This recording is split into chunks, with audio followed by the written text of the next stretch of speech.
बहुत समय पहले की बात है।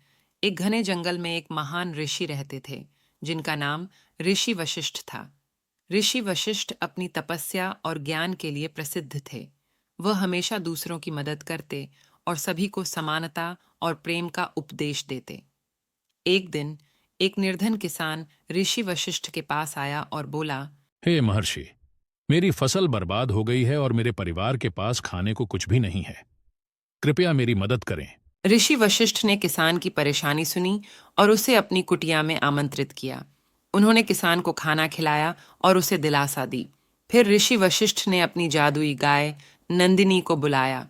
नंदिनी गाय से ऋषि वशिष्ठ ने कहा, हे नंदिनी, कृपया इस किसान की मदद करो।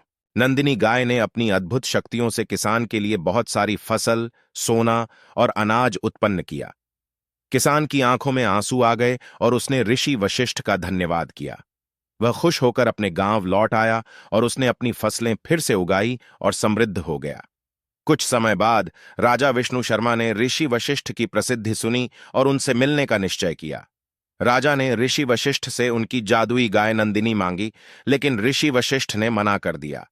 राजा ने गुस्से में आकर नंदिनी को बलपूर्वक ले जाने का प्रयास किया। ऋषि वशिष्ठ ने धैर्यपूर्वक कहा, राजन, नंदिनी मेरे तप और पुण्य का फल है। यदि आप इसे बलपूर्वक ले जाएंगे तो इसका परिणाम बुरा होगा। लेकिन राजा ने ऋषि वशिष्ठ की बात नहीं मानी। अंततः नंदिनी गाय ने अपनी शक्तियों से राजा की सेना को हरा दिया और राजा को अपनी गलती का एहसास हुआ। राजा विष्णु शर्मा ने ऋषि वशिष्ठ से माफी मांगी और अपनी गलती स्वीकार की।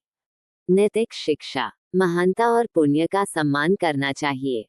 शक्ति और धन से नहीं, बल्कि तपस्या और सच्चाई से वास्तविक महानता प्राप्त होती है। सच